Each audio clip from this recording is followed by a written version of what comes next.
Okay, I'm going to start right on time because we have a lot to discuss, as always. This class could definitely use another half hour. I think if we had another hour, we would easily fill it. Okay, so our topic for today is going to be symbolism, and the story within the story, as it were, and why symbolism matters. And really, this is a big chunk of what you'll be talking about in your paper, is symbolism in literature. So let's dive in, shall we? Well, I've got to make it much, much bigger on my screen. Hang on. It's like this big. Okay. Okay, most of you are probably familiar with the phrase symbolism in literature, right? Or movies or any kind of art form. Symbolism is use of objects, characters, events, or other things to symbolize abstract ideas, which may be different from their literal meaning. So like we have a dove. The literal meaning is a dove, but what's a well-known symbolism of a dove? Peace. Peace. How about wizard? Magic, we associate magic, right? We can think of lots of wizards. Wisdom, for sure. They tend to be older. Not always, right? There's some things we associate with this kind of character, which we're going to talk about archetypes today too. How about a rainy weather? Sad. Or we talked about like sometimes it's cleansing. Sometimes in war we see rain. And then other symbols, I'm not going to make you. Color, let's say color has a great meaning within literature. Order, because everything's organized on that palette. Oh yeah, you're right there. You have a nice little pattern organization for sure. I don't know. I'm sure that there's a great example in literature about a paint palette somewhere, but I don't have them off the top of my head.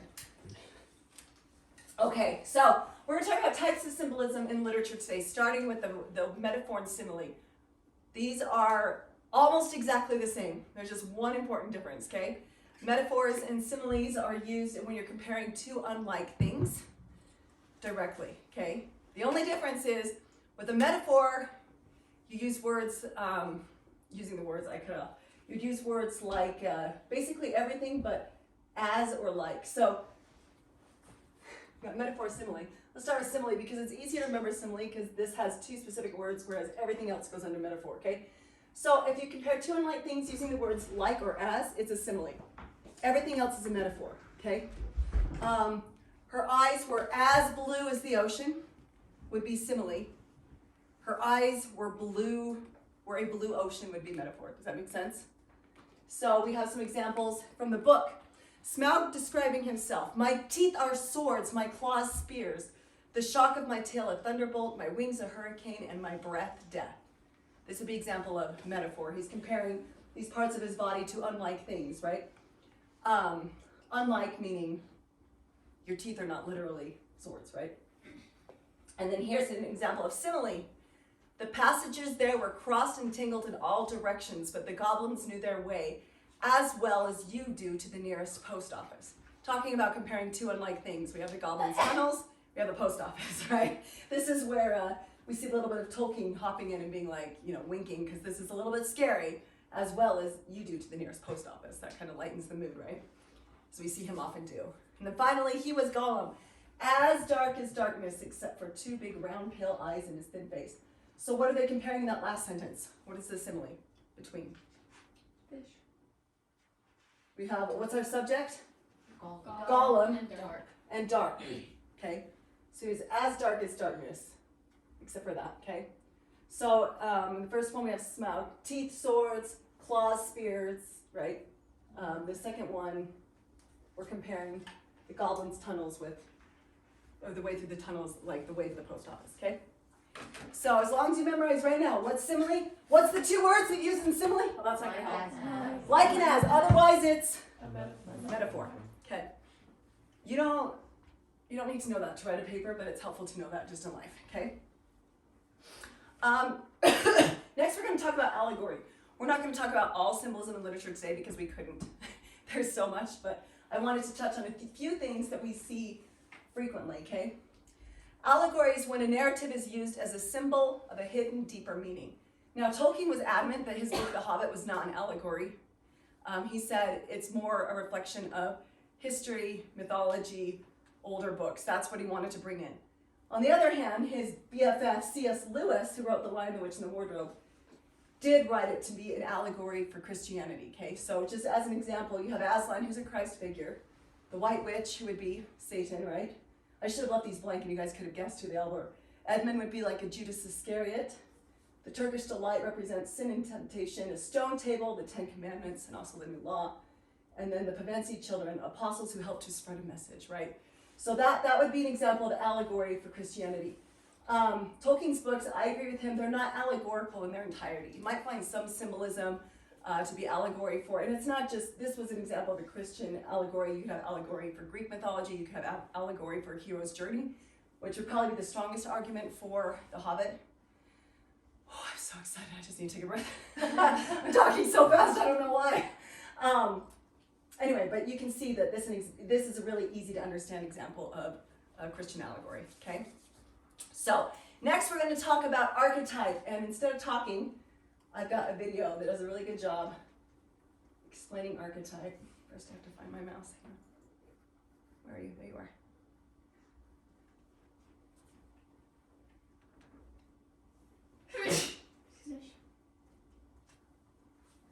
We're going to have an ad first. Fandango. Ooh. Maybe. Okay. Oh, I'm concerned that there's no volume. You have to do a speaker or something? Yeah, it looks like the sound is on. We don't usually have issues with this, right? Is the sound on your computer? Like, is it turned up? 968. Luke, do you want to see if Dad's around? Sure. If not, I will just talk about archetype. This has not yet happened to us. We've done lots of videos in here. So it might just be something there. Okay, while we're figuring that out, let's jump ahead to, I lost my mouse again, sorry. This is why I love and hate technology. It's so cool, also it always backfires against me. Okay, let's talk about some types of archetype. So he's going to talk about this in the video. This is a guy named Carl Jung. He came up with what he calls the 12 archetypes. Now this is where literature crosses over into philosophy and psychology. There are many, many more archetypes than these 12 archetypes. But Carl Jung was kind of interested in the psychological parts of it. And so he wrote down these 12 archetypes that he thinks are within each one of us, meaning each one of us has these archetypes within. It's not working here, let me go back. So volume's on. And the volume's on the video. Isn't that weird? It's never done that before. See, sound's on.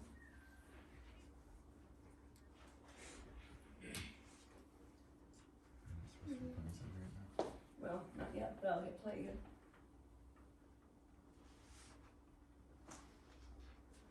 Yeah. Isn't that weird?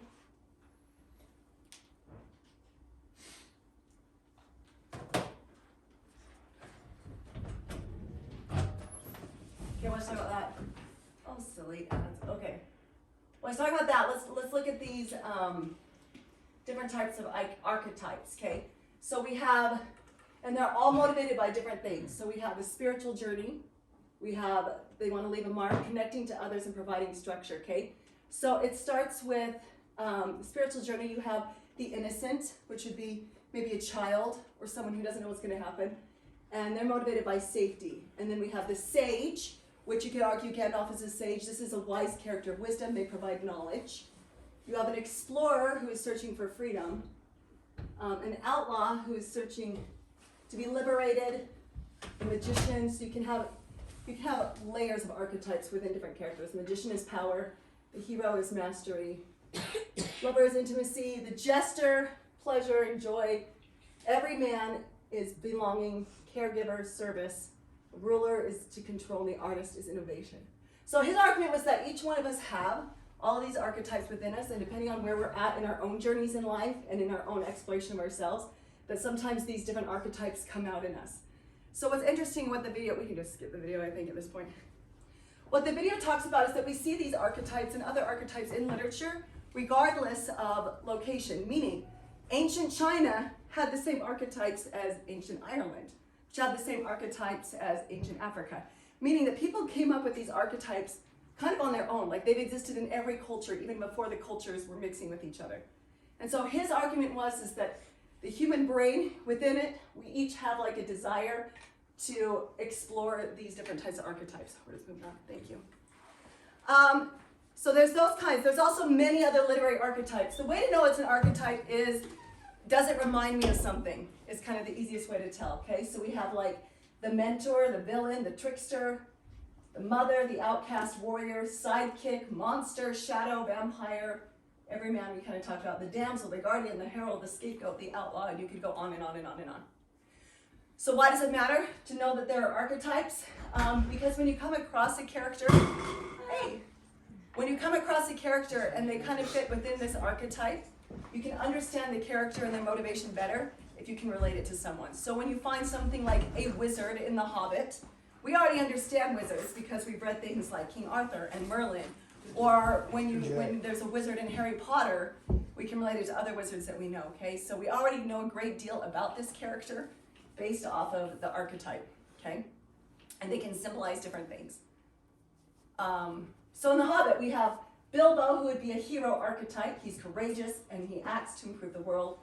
We have Gandalf, who's the magician or the wizard, makes things happen via magic in general. Although Gandalf's he's also a good sage. He's just wise and a little bit of a warrior too in some ways. Gollum is a great example of a trickster, mischievous, cunning, and unpredictable. And other examples of tricksters would be the Anansi books. Do you guys know those about the spider from Africa? Anansi is a classic trickster, so he's always going around trickster. Loki would be another trickster character, okay? And then we have Smaug, who is the dragon. This is a very literal archetype. Greedy, vain, and proud. You can have a dragon in a novel that is a human being. Does that make sense? You can have archetypes. C.S. Lewis, whoa, back up, different dragon. Tolkien has very literal archetypes, meaning when it's a character that's to represent a dragon, it's literally a dragon. Or if it represents, these creatures, they're literally that. But you can have people who represent things. So, for example, let's talk about the vampire. That's an interesting character. The vampire exists in many, many, many books. Sometimes he sucks blood. Okay, a vampire is a character who preys on young people or who has sinister motivation, or usually is after a young innocent, when we go back to archetypes, the innocent damsel type archetype, right? That would be a vampire, whether or not he's out to suck her blood. Does that make sense? So he's a freak. Huh? So he's a freak. Yeah, well, predatory. Usually an older predatory male would be a good example of a vampire type character, okay? Yeah, a freak. Yeah, a freak. Yeah, that's fair. Okay. There's many other types of symbolism, but this is a good start, and I think this is a good start to lead us both through The Hobbit, and in a couple weeks we're going to be starting to Frankenstein, and there's some really good archetype in there too. Okay. So, how do you know if it's a symbol? This is a question that people ask a lot. Well, how do I know? How do I know if the dove is a symbol or if it's just a dove? Or how do I know? There may have been some things this week that you read in The Hobbit that you're like, is that a symbol or is it just a random bird, right? Yes. So how do you know if it's a symbol? Short answer is you don't, but a symbol can be a symbol whether or not the author intended it to be such. Does that make sense? Maybe the author was very, very intentional about it. Maybe they weren't. I may have already shared this. I know I was talking to another group. I can't remember if this group or another group. I recently read a book where there was a lot of crows in the book, and every time something's about to happen, the crows would appear and kind of we thought, oh, what do the crows represent? It was kind of hard to find a way, and then I watched a video with the author, and she got asked that question. She's like, they don't actually represent anything. She's like, I just like crows. I felt like this is a setting where crows would exist, and that's why I put it in. Where all these forums have been like, the crows represent the death and the la la la la la, which typically a crow would represent death. That's a fair analysis. That's kind of historically what crows have represented. Oh, hey, Ben. You look like Ben. He's going straight from one class to the next, so he's got to eat while he does this. Just got home from one and he has one after, okay? So sometimes the author will give us a lot of hints or references and make it very clear that it's a symbol. Sometimes things are going to be more subtle than that. Sometimes we may never know, and sometimes there's a universal understanding from culture. And we can understand that from archetypes, okay? So whether or not the author intended it to be a symbol doesn't really matter in the end. It doesn't. It's interesting and it's fun to know, and it's especially fun when we can actually hear the author talk about that, which nowadays is a lot more common than, we can't sit down and interview some of these older works so much. But we may find symbolism where none was intended, and that is a valid and active form of reading.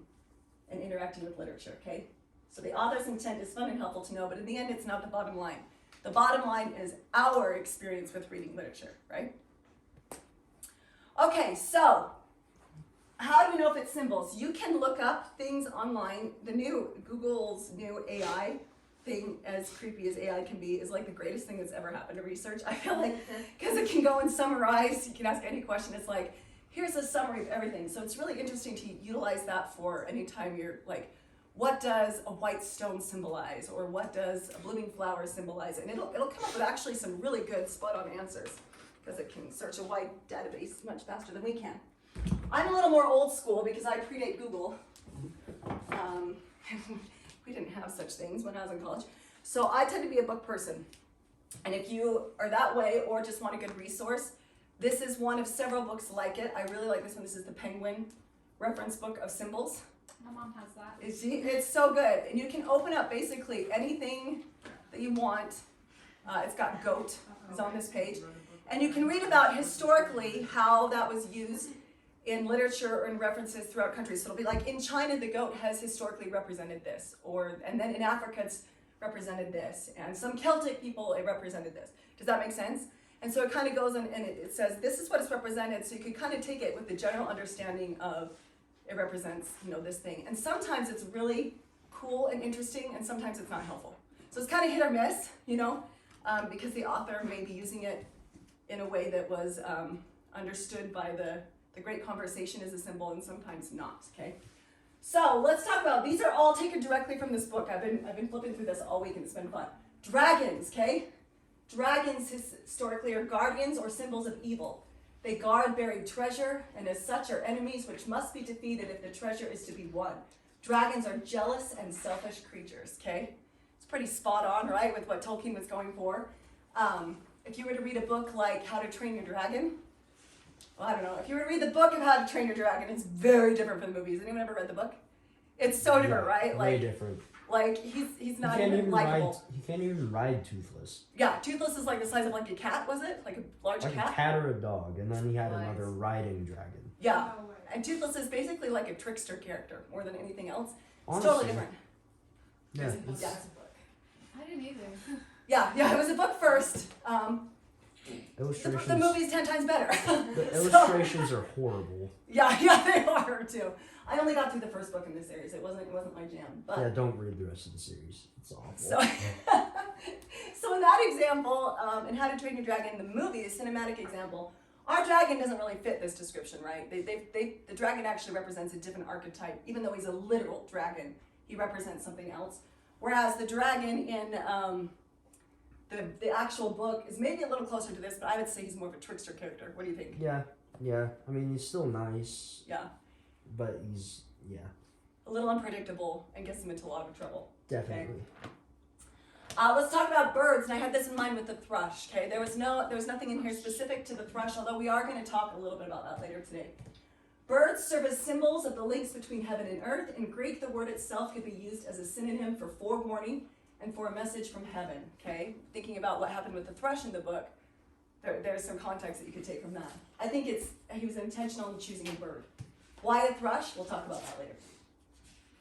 Dwarves, often fairies' companions, but if fairies seem ethereal, dwarves are associated with caverns and mountain caves in which they hide their smithies. Okay, again, Tolkien understood literature and symbolism, and that's very literal. And then treasure, this one's kind of long, but I think it's insightful for the book that we're reading. Generally lies deep in some cavern or buried underground. Its position symbolizes the difficulties inherent in its quest. The treasure is not freely given and is only to be found at the end of a long series of ordeals. Okay, a long series of ordeals. Buried treasure is spiritual and moral, and these ordeals, battle with monsters, etc., belong to the moral and spiritual order. The buried treasure is a symbol of the inner life, and the monsters which guard it, none other than aspects of ourselves. Okay? This last sentence is really, really applicable when we start thinking about the theme of dragon sickness that we see pop up in the book, okay?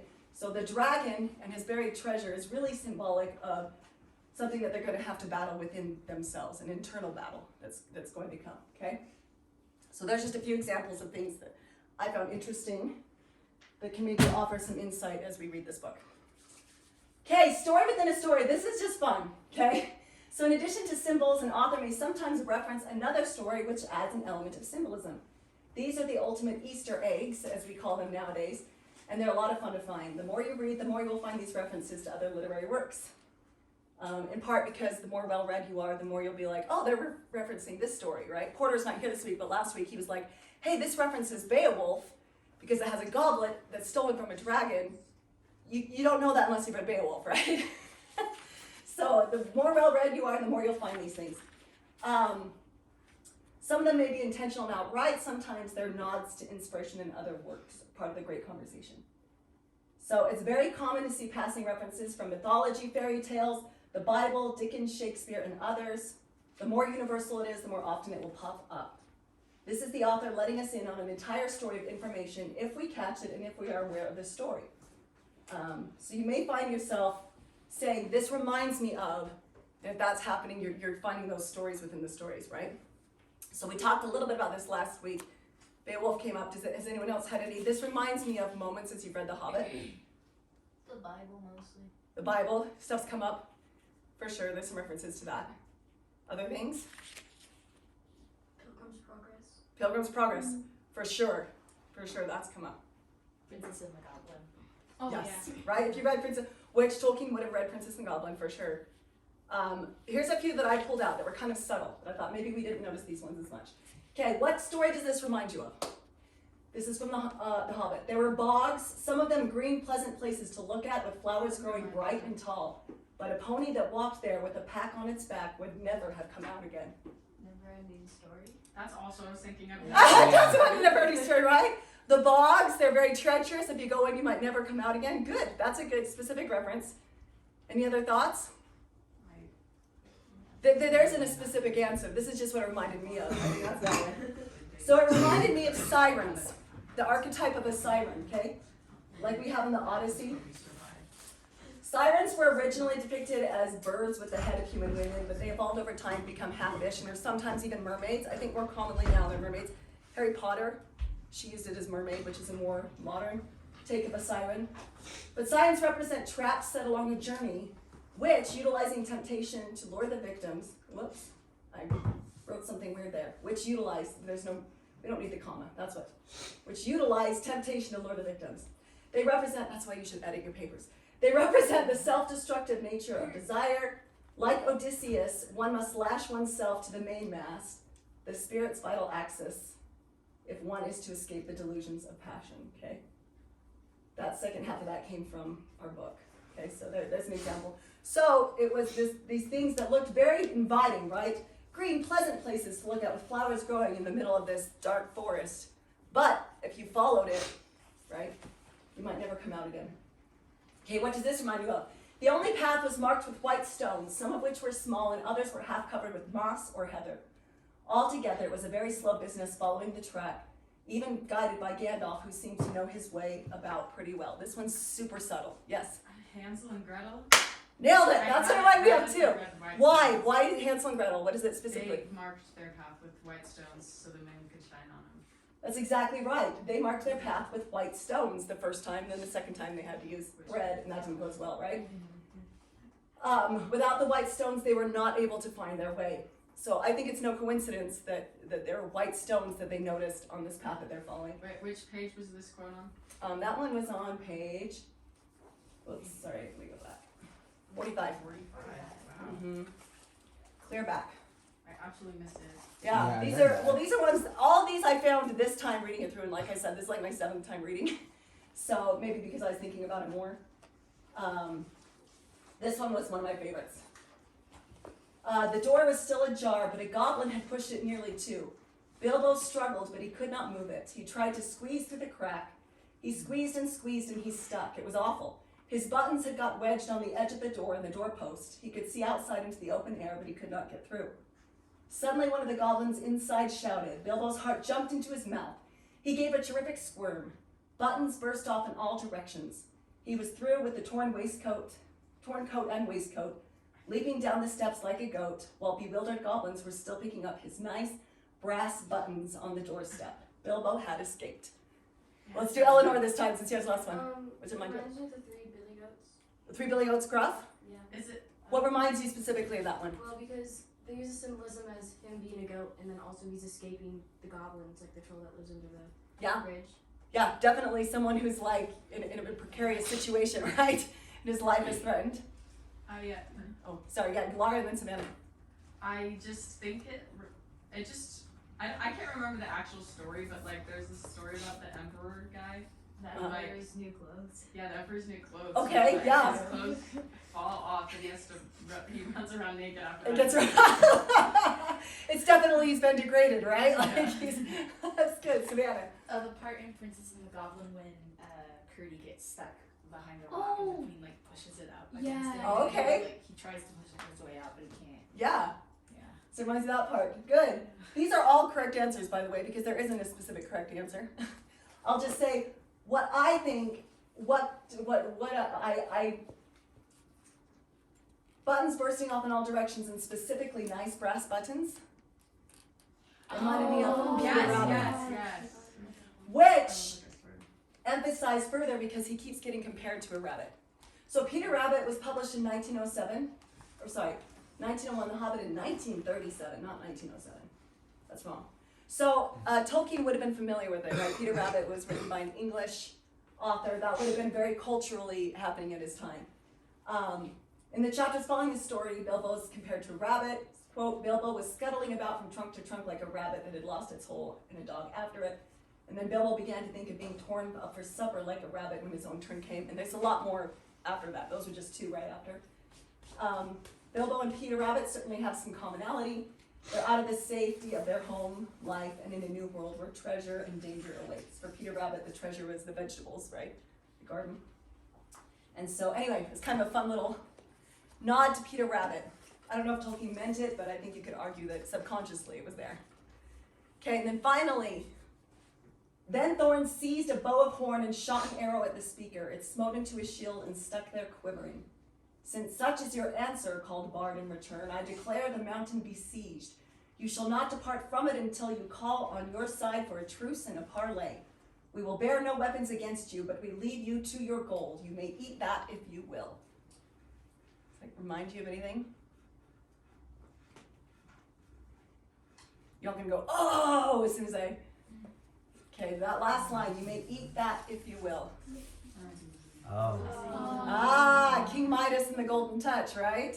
Where he was greedy and he wished that everything he touched turns to gold. Eventually, he gets his wish. Food, flowers, and eventually his daughter, which is the turning point where he thinks, oh, maybe this is a bad idea, right? So King Midas is a cautionary story of greed and lust over treasure and gold. Is this applicable to Thorin and where he's at mentally right now? 100%, okay? So those are some examples. They're not every example from their book. They're just some that I picked up on this way through, and there was no, nothing that said, here's all the examples in the book. But they're a fun thing to watch for as you read, and you'll see them a lot.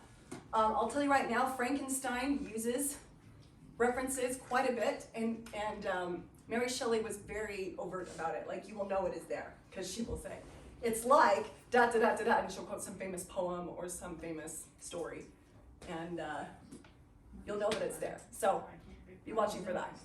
Okay, let's end this with just talking a little bit about the thrush. If you've seen the movie or if you're familiar with thrushes, this in general is what a thrush would look like both here and in England. So this is the kind of thrush that you'd expect to see and that you would expect him to write about. I meant to mark the page. Does anyone happen to know off the top of their head the page that the thrush 209. There's a couple. appears? 209. It's the very first time. It was when they described the thrush. Thank you. 209. Let's see here. Oh, I'm looking at Frankenstein. I'm like, that doesn't look like it. I finished this, I started Frankenstein, so my brain's a little turned off. Okay. Here you go. Yes, you're right. Okay. Actually, I think it might be the initial description might come the page before that. Sorry, I meant to write down. Well, if we can't find it, we can just talk about it. Sometimes it's just fun to read exactly what was written.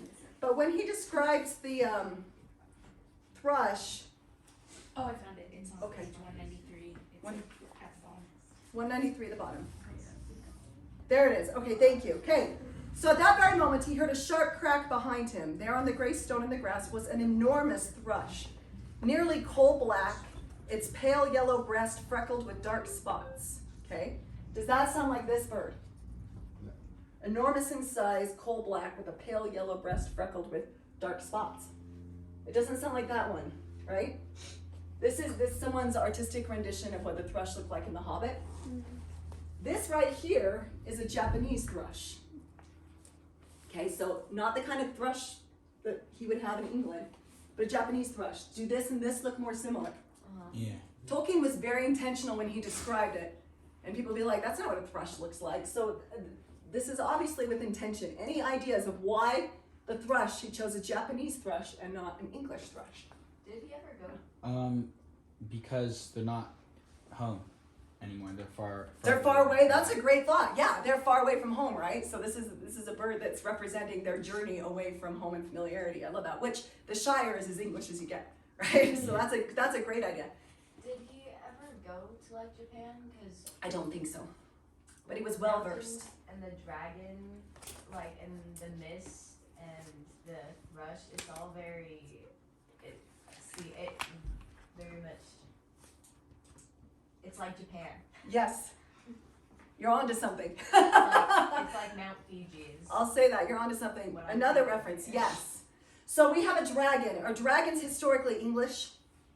Yes. Yes, no. Right? They tend to be more, even nowadays, we associate dragons with more Asian culture, right?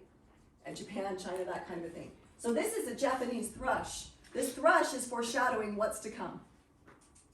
Okay? So we don't have an English thrush, because this isn't an English ordeal he's about to go through. This is a dragon. Does that make sense?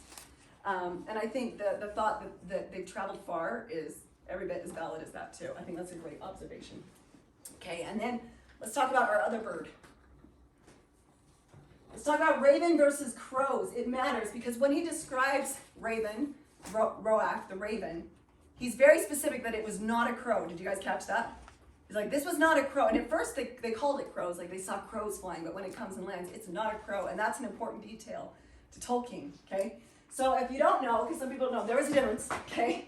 This is a crow, this is a raven. Which one looks more like legendary? Okay, crows tend to represent death in literature.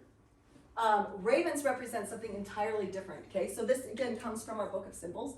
In Celtic legend, ravens were wise and often played prophetic roles. There's a story of a place called Raven's Hill, which was where a flight of ravens showed the city founders where to build their city. That comes from Celtic legend, okay? I think it's no coincidence that the name of where they're at is Raven's Hill, right? Tolkien took that name straight out of Celtic literature and Celtic history, which he knew very, very well. He taught it, okay? Edgar Allan Poe, another example. He chose a raven as his messenger of choice. So ravens have a very different meaning than crows, okay? They tend to be very wise. Roach comes and he shares his words of wisdom, right? This is long. I don't want to take too much time. But this is where Roach comes and an important detail, he was getting blind. Why does that matter? That the raven's going blind. Maybe a symbol of him losing, like, his wisdom and sharpness. Go the opposite direction. Oh, wait, because blind symbolizes wise. Blindness symbolizes a wisdom that goes beyond just our physical sights, right? The ability to see beyond the immediate. We talked about that like at the first or second week, right? So when it popped up, I never noticed that before. When it popped up, I was like, whoop, there it is. There it is. He's a seer. He's a seer archetype, right? He's very wise and he can see things. And he tries to counsel Thorin very wisely, right? He was an aged raven of great size. And he says, Thorin, I am Roach, son of Kark, chief of the great ravens. Smaug is dead. And then he advises him that Bard is a good person and you should, it might cost you some treasure, but that this would be the wise path. And Thorin burst forth in anger. You and your people shall not be forgotten, but none of our gold shall thieves take. And then Roach says, I will not say if this counsel be good or bad, but I will do what can be done, and then off he flew. Meanwhile, Bilbo would have given most of his share of the profits for the peaceful winding up of these affairs, right? So we see in Roach, we see this kind of, here's the wisdom, here's what you should do. Thorin is definitely choosing against that. And I think it's worthy to note that Roach doesn't say, you fool, this is a dumb thing, and argue with him. That's not the seer's job. The seer's job is to advise and then allow the character to choose. Okay? That's part of that archetype. that is what I have, and that took half of our time or more. So let's get into our chapters now and discuss The Hobbit.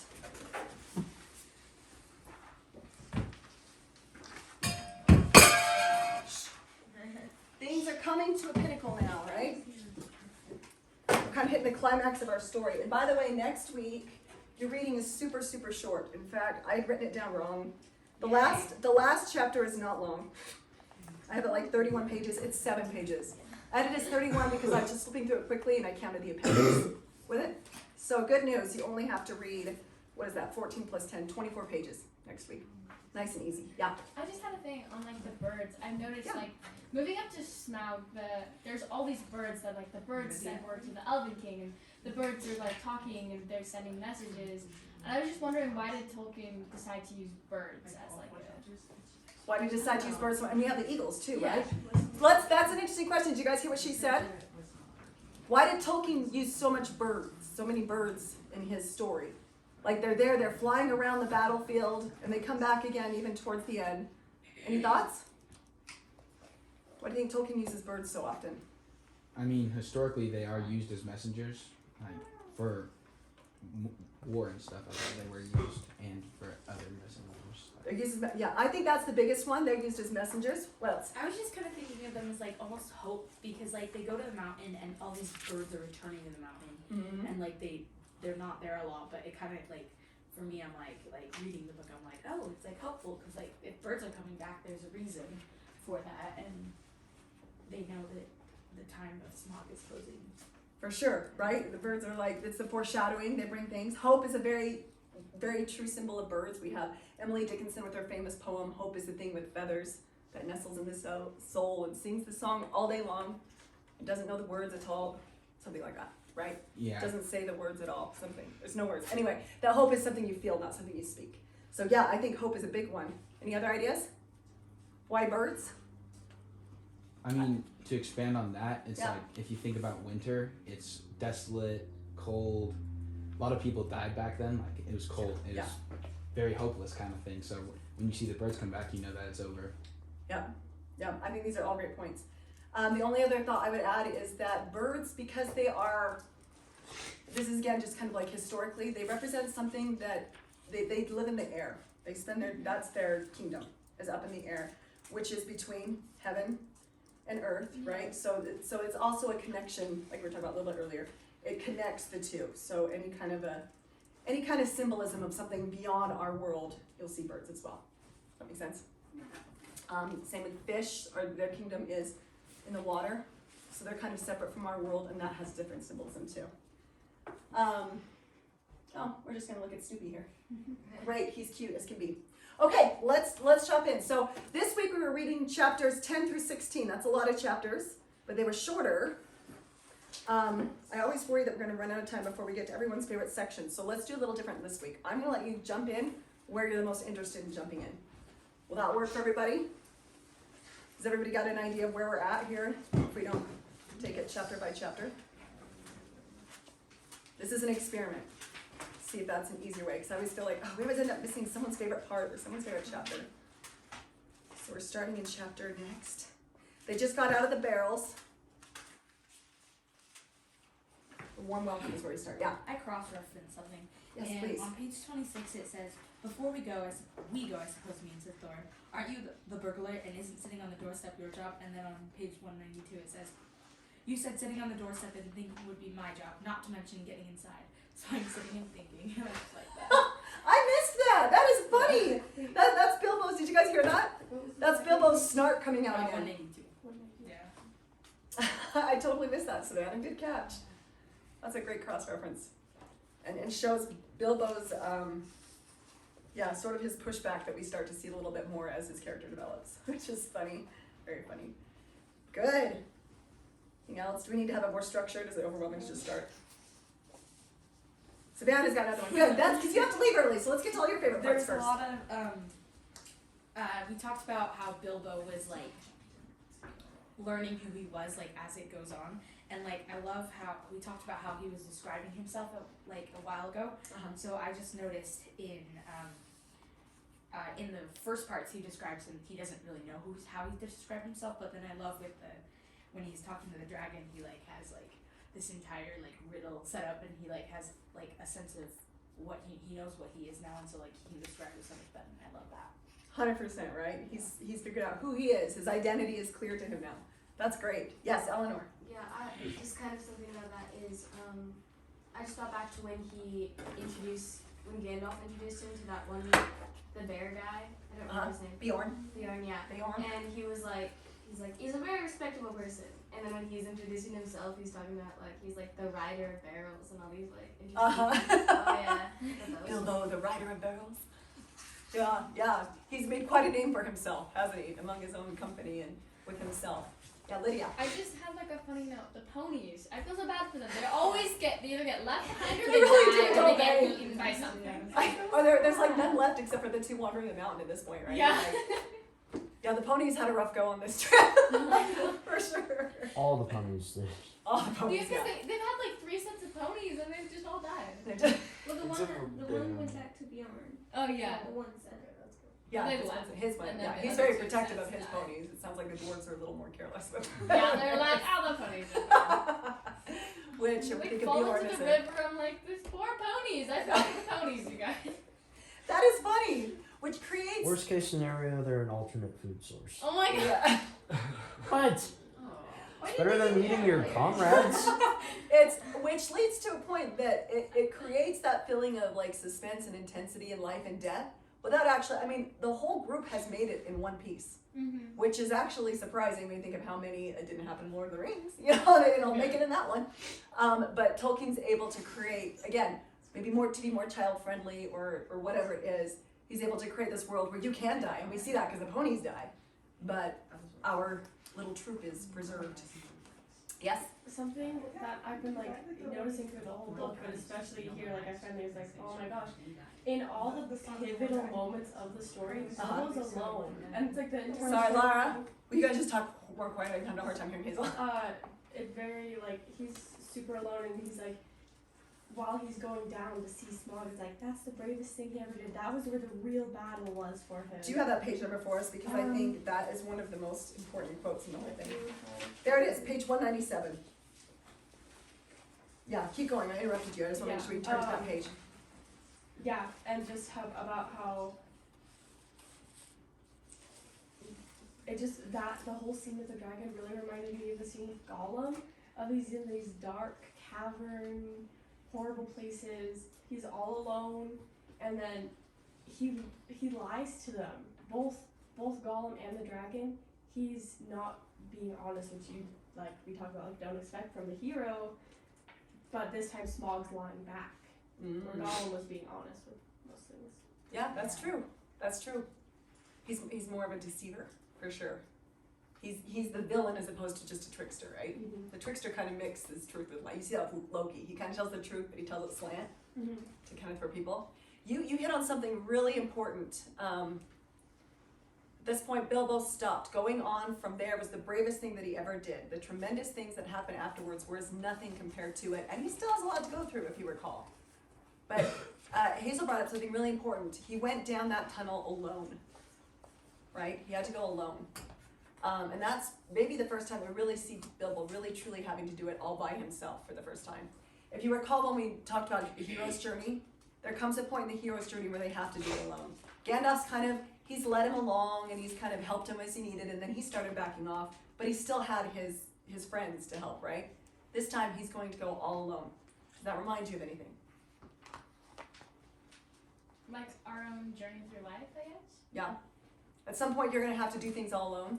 You just wait when you get dropped off at college or when you leave on a mission or wherever you go. The first time that you're alone, it's so weird. It's like deafening, the quiet. It's a very, very strange feeling, and it takes courage and it takes bravery. Good. Other thoughts about alone, Eleanor? Well, it's not really about that, but one of the things that it reminded me of a different book is in Odysseus, or the Odyssey or whatever, when he's talking to the like Cyclops guy. Yeah. Yeah, he doesn't tell him his name. He tells him his name is no one, and that reminded me a lot of when he first meets Smaug, and he doesn't tell him his name. He's just like flirting around the fact. Yeah, that's a great comparison, right? Which that ends up being very much to his benefit. in with Odysseus, because then, what's your name? No one. And you guys remember he gets his eye gouged out, and they're like, "What's happening, Cyclops?" What's his? I can't remember the Cyclops' name, but and they say, "No one is hurting me, or no one is." Anyway. Yeah, the Cyclops is blind to Odysseus, just like Smog is blind to Bilbo. Yeah, that's true. They both can't see, right? They can't see that they're characters. Those are good thoughts. I'd argue too that anytime you see a hero having to prepare and go alone, there's a bit of a Garden Gethsemane reference there as well. That you have to, at some point he had to go it alone. Good. All excellent. Any other thoughts on that before we move on to the next quote? Yes. Oh no, not on that. Oh, Sorry. yeah, no. But I just was like noticing a lot of the like subtle foreshadowing that they put in the book. Like, it's always talking about how like Bilbo was like he didn't like that phrase because it sounded too warlike or something, or because it's all kind of leading up to the Battle of Five Armies, right? And so you have like all of this foreshadowing, and you can like the names of the chapters as well. It's like the Gathering of the Clouds, and then the one where the army like they start battling. It's like the I don't even remember. Yeah, the battle. Yeah, I don't remember. The clouds burst. Cloud Yeah. burst. Anyways, and it was just interesting to like see all of the subtle foreshadowing that's like woven up to that point. Yeah, that point, and then leading up to the dragon too. Yeah. If you notice, the mountain is very often described as having arms and having a cavernous opening and these kinds of things. Yes, Lara. I would say that it's not subtle at all. Like this entire book, Well, yeah. it's not subtle. Yeah, it's true. He'll tell you what happened, and so it's something. If you're very paying subtle, attention, that's maybe what Lydia means. You have to be Yeah. paying attention to catch it. I mean, Yeah. I guess, but like it is like blatantly obvious that there's no suspense in the book. Like you Yeah. know what's gonna happen. Well, like in chapter 2, he talks about the great battle, but we'll get to that. You know, that's Yeah.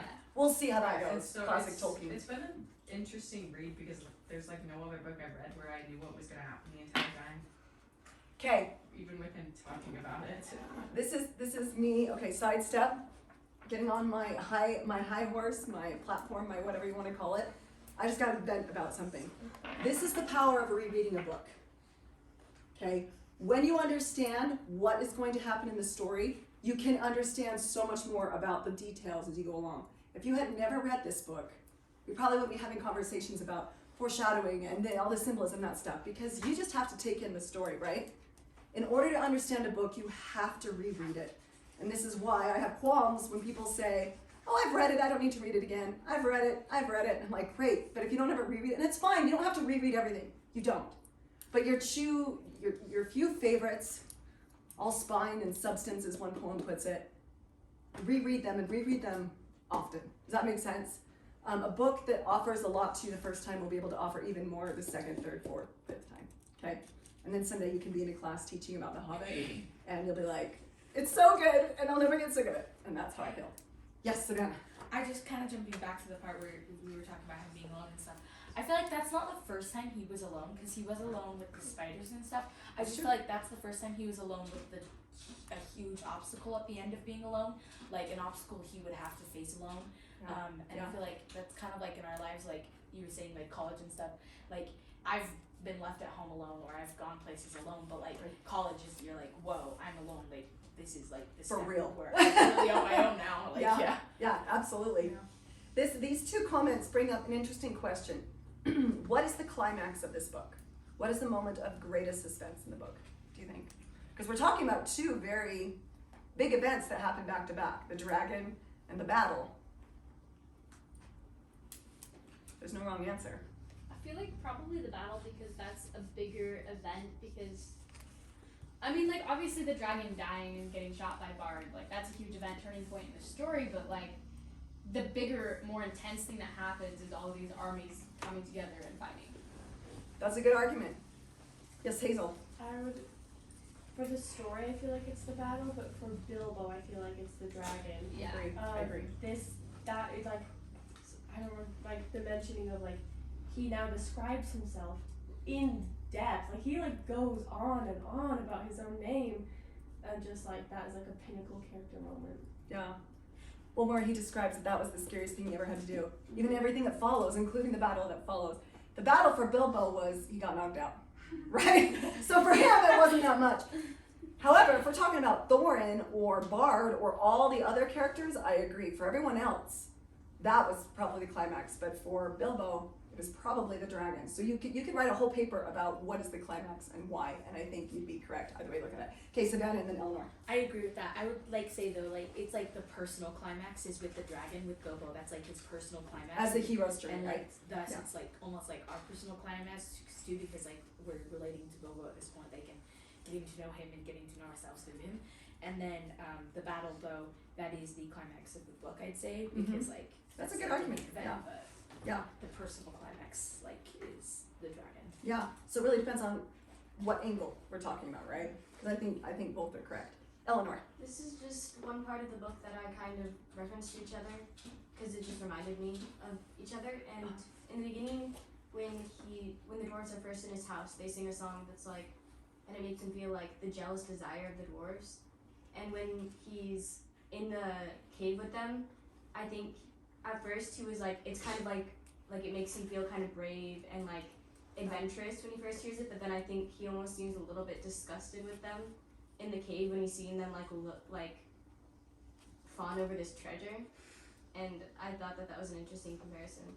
Yeah, let's sit with that for a minute. So one of the big themes that we have this week that I think Porter started talking about a little bit last week, and throughout clear to the end of the story is this theme of what Tolkien eventually will call dragon sickness, okay? So be the greed, the pride, the lust after treasure, that kind of a thing.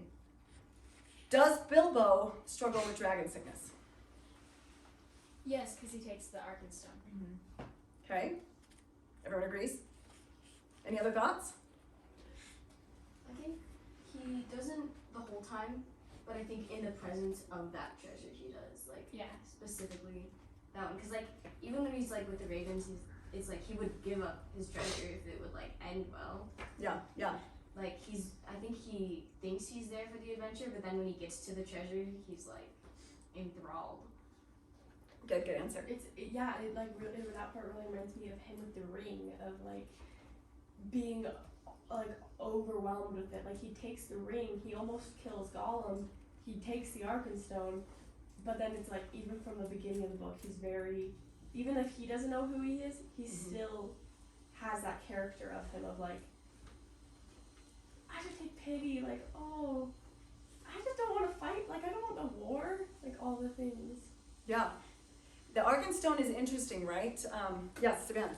I feel like the dragon sickness is something he has to overcome, but after he overcomes it, you kind of see like this like very strong sense of humility, because he's like bringing the Arkenstone to the people, even though like it was like what he took for himself, but then he brought it to the people to help solve a conflict instead of being prideful and holding it in himself. So he definitely overcame the dragon sickness. If you got it. I think you hit it on the head, because he has this Arkenstone. It's very nice, right? And he thinks, oh, I could just keep that for myself. How quickly is he willing to give it up in the end? Super fast. As soon as there was a purpose, right? I Yeah. mean, does he give it to Thorin when Thorin's looking for it? So what changed? Why is he willing to give it up later when he wasn't at first? I feel like he has better motives than the dwarves, because it also talks about how like dwarves are just naturally more inclined to treasure, and they become more like greedy and stuck up, versus Bilbo, who just came from this little hole in the Shire, right? And he's a hobbit as well. Like I feel like he just has better like morals and better motives than the dwarves and Thorin. I agree. It's kind of his inner hobbitry that sort of is a protection, right? Yeah. Where the dwarves are more naturally disposed to this sickness. He's a little more protected from it. Yeah. That's one point a line that stuck out to me, I think last week's reading, is it talked about, it specifically said dwarves are not heroes. Everything the dwarves do, it's not their role in this story. They are not the hero. And so time and time again, Bilbo is the hero, and they say he's the real leader of the group. And then like with the killing of the dragon, all of them were like, oh, how are we gonna kill the dragon? And it's Bard, who is a hero, and never the dwarves. That's right. He's the more conventional hero, right? Is Bilbo ever called a hero in the story, outright? Only Tolkien might have called him a hero. Right. You guys still have the last few chapters, right? But in general, even when people speak of him, do they speak of him as, oh, he was so heroic? No, he was more the burglar. They refer to him a bit as a burglar, right? And we talked about at the very beginning of the book that Gandalf kind of was like, well, I was looking for a hero in these parts and I couldn't find one, so a burglar will do. It was kind of this nudgy, nudgy, nudge, right? I would argue that burglar kind of becomes almost a code name for Bilbo's heroic journey. And we'll see that more and more as we read in the next week. That theme of like burglar as a hero is going to come up even more. Pay attention to that in the next few chapters. Yeah. I also think that the dwarfs don't really want to call him a hero, just because he's like small and things like that. So like even when he does something good, they're like, "Oh, you're such a good burglar," like that kind of thing. Like they don't want to say that he's doing a good job because they've seen him like kind of fail. So they're like, "This is just a guy." Like they don't think of him as a hero. Yeah. Yeah, it's rocking their whole worldview, right? Because dwarves are very proud, and they would probably die if we were to say, well, dwarves aren't traditionally heroes. Can you imagine Gimli in the room and we say something like that? He would be like, I'll take the ox to you now, kind of a thing. Which, by the way, did y'all catch on Gloin? The dwarf Gloin is Gimli's father, and his character is quite similar. He's kind of he doesn't show up a lot, but when he does, it's usually with a similar temperament to Gimli. I love in the movie, he says, like, when they're captured by the elves, Legolas has like the picture and he's like, what is this ugly like fur? And he's like, that's my son Gimli. And I love that in the movie. Yeah. Best friends. It's funny, huh? Good. Any other thoughts from our reading this week? Savannah? I like the part that says never laugh at live dragons. Yes. There, you know what? It comes off as like a jovial, funny little quip, but there's actually a lot of depth to that. What is Tolkien saying when he says never laugh at dragons? Let's talk about the dragon archetype, huh? Live dragons specifically. Live dragons? Does he say live dragons specifically? Mm-hmm. Dragons, I think, well, they're still alive or something. Yeah, fair enough. Right? Well, I feel like it just means like don't mock someone who has power over you. Yeah. With evil intent, right? Like maybe take it seriously. Don't take these things lightly. You're in danger. Something that I find interesting about Bard as a character is he's kind of like more sullen kind of a thing, is how they describe him at first, like he's stone-faced or whatever. Yeah. But the thing about Bard is that he takes the dragon and the dangers of the dragon more seriously than everyone else. Everyone else is like, oh, he's like a myth, or oh, the king of the mountains, like just cheer out kind of a thing. And Bard is out there like, no, this guy could kill every single one of you, and he probably will, Yeah. And so I feel like Bard's an interesting example of where he doesn't laugh at the live dragons. He takes it quite seriously, right? Let's take a second to unpack that because he hit on a few things. First of all, we have Bard versus who's he up against? Everybody, and especially, is Bard the leader of the town? No, it's who, Hazel? Master, right? Yeah. And their characters are very different, right? They're very different. You talked about like he takes it serious, he's maybe more humble, he's recognizing the threat, and ultimately it's not the master who slays the dragon, it's Bard. You also hit on that people weren't taking the dragon seriously. Why, initially? They were like, he's a myth, or like, they were hoping that it was Thorin up there with his like treasure. Yeah. In the beginning of the chapter, they're like, oh, it's the king of the mountain, and he's like, that's probably the dragon. And they were like, oh, cheer up, you're so silly. Particularly which age group doesn't believe in the dragon? Did you guys notice that? It was subtle. The young people, right? They're telling the older people, they're like, whatever, dragons don't exist. And the older people that have been around for a really long time are like, I remember him. And they're like, that's just a myth, that's just made up. And I think, wasn't it referring to the Shire where they said the dragons were just legends, they were too far away to be real, right? How is that applicable to us as a classic, as something that has something to say to us in our modern day where we don't have dragons? What could you take from that sentiment? Oh, like, because Tolkien was in the war, like in that huge war. He served in World War I, yeah. So he probably came into contact with young people who didn't take that seriously. And then the dragon, I think, if you're taking it and applying it to Tolkien's life, would probably kind of symbolize how he felt about different countries fighting each other for kind of not the best reasons. For dragonish reasons, you could say, right? Yeah. For greed, for wealth, for power, all those kinds of things. And it was actually the dragon sickness that led to war, right? The war didn't come before that. It was that. I think you're spot on with that thinking. And unfortunately, after World War I, did they get it all figured out right away? We had more dragon things with Hitler and Stalin and others that led right into a Second World War, which his son Christopher would then serve in. Did he write this after This is between the two, between the 1937. So yeah, this is after World War I, just before World War II. Did he make any money off of it then? Off of the book, Yeah. yeah, it sold well. Yep, he did well financially with it. Understandably why. We're going to be, interestingly enough, when we jump into our next book, it's just kind of these two books are fun to read side by side because they were written not very far apart. Mary Shelley's original Frankenstein was published in 1818, but then the one that we're going to read is the 1833 version, 1831, I think it's 31. Anyway, so within the same decade that The Hobbit came out, entirely different, everything, different mood, different book, different, because Mary Shelley's book is really riding on the coattails of Romanticism, and then when we get post-World War I, everything changes. So Romanticism, again, this is like not spoiler, but like looking ahead. Romanticism, we went from the Enlightenment, which everything was about logic and facts and objective truth. Like you had to be able to prove it on paper.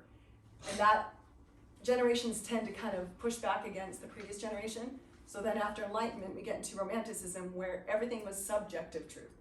It's not what's on paper, it's how I feel about what's on paper that matters. So Mary Shelley's coming out of that era. Then World War I hit, bam, and we get, this is I can't believe how quickly culture changed between Romanticism and then World War I. It was an entirely different culture, which usually takes, a couple, 2, 3, 4, 5 decades to see subtle changes, and it was like, bam, 4 years after war, and it was completely different. So when you read these, you're gonna note, they were both written in England, and for all intents and purposes, published within the same decade.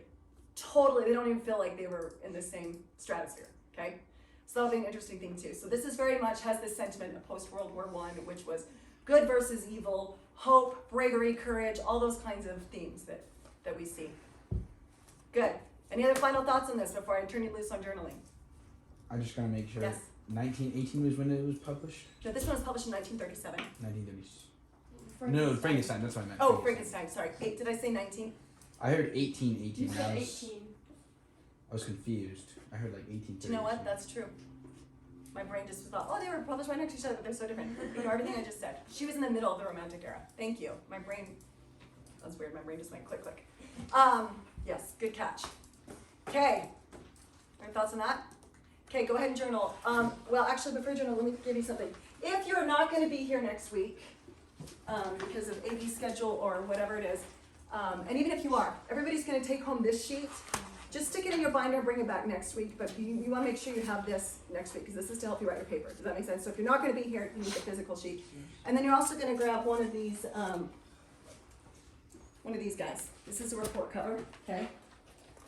I'm going to go next week. Our discussion is going to be entirely on how to write your paper. Like I said, your reading this week's pretty light, so it'll give you a chance to read. And then if you haven't yet, this would be a great week to catch up on quotes and any of your chapter summaries, anything that you want to prepare for writing a paper, okay? Because when you come in next week, we're gonna really hit this hard. But just so that you know what you're looking at, this is gonna be your outline to write your paper. This is like your brainstorming page, where you don't even have to write full sentences on here. I usually don't. I write like dark points and things.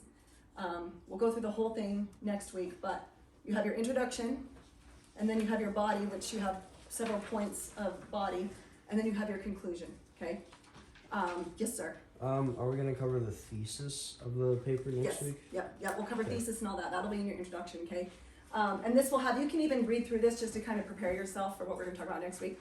If you have never written a paper before, which I know some of you haven't, I don't think you've ever formally written a paper, have no fear. This is going to walk you through how to do it all. And we'll talk about MLA formatting and all that stuff next week. But basically, what you want to think about this week as you're finishing everything up, preparing to write your paper, is what do you want to write your paper on, okay? You could do a lot of different takes. Theme is always a very good and easy way to do it. Like you could write your paper, I want to write on the theme of luck. What does luck mean in this book? Or the theme of discomfort, or the theme of a hero's journey. Or you could also write about character development and growth. You could compare characters. It might be interesting to write a paper about Bard versus the Master. Or you could write about Who are two more that you could compare pretty closely? Thorn and Smog. Thorn and Smog. Yeah, that would be great. And you could write about dragon sickness. That would be a great paper to write, okay? So this week, just be thinking about what interests you most is really, we're gonna be doing that. Because ultimately your thesis statement is, what was this book about really? Like, J.R.R. Tolkien's The Hobbit is about how to overcome greed and pride, you know, or whatever it is. So that'll be your thesis, and then, yeah, I don't want to take too much time to talk about this now. So if you don't have it, none of you have it. Everybody grab a sheet, and then you're going to grab this. Hopefully this will just slide in your folders. This is what you're going to put your reports into, and remember, you'll put your report with all of your notes that you've taken. And this has like a little 3-ring, if you haven't used these before, it's got the 3-ring punch, and you'll just thread it through. And then you'll turn this whole thing into me, okay, when your paper's due. You're going to send me a digital rough draft on Friday of next week. So we'll meet on Tuesday, talk about your paper. Friday, you're going to send a digital rough draft by noon, and we'll go in more detail on that next week. And then I'll give you feedback that you can go and make final little edits and things to make your paper even better. And then on Tuesday, you're going to come back with everything in your binder or in this cover folder. Turn it into me, and then we're going to start the introduction to Frankenstein, or go home with Frankenstein. Does that make sense?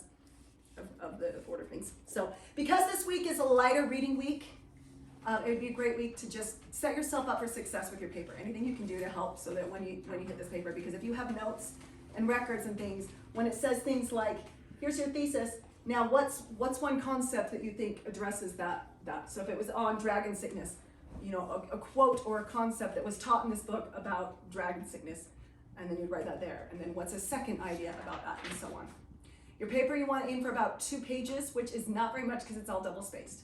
So we're thinking like 5 to 7 paragraphs will probably do it, okay? And you're gonna have an opening and closing paragraph. You need at least 3 paragraphs in your body, and then that, okay? Any initial questions about that, knowing that we're gonna talk more next week? Is there a word count? No, I'm not gonna do word count. You do have to have it a certain size, double spaced and a certain size, so that kind of takes care of the word count. It should fill the page, okay? 2 to 3 pages. Like if you can only fill 2, make sure it goes all the way to the bottom of 2. Even better would be 2.5 to 3 pages, just because in order to explore these ideas in double space, which is like that big gap between each of your lines, it takes room to do that, okay? Your rough draft, in order to have a 2 to 3 page paper, your rough draft probably should be 4 to 5 pages. Does that make sense? Because most of what you'll be doing is editing and removing things, okay? When we put our thoughts down, you'll find, and then you read it, you'll find, oh, I said the same thing 5 times in 5 different ways. So, and we'll talk about that more next week. Okay, any questions? Okay, before you go, everybody grab an outline and this so that you have it just in case you get sick next week or you have class and you can't be here. And then next week's discussion, we will talk about all things analysis paper.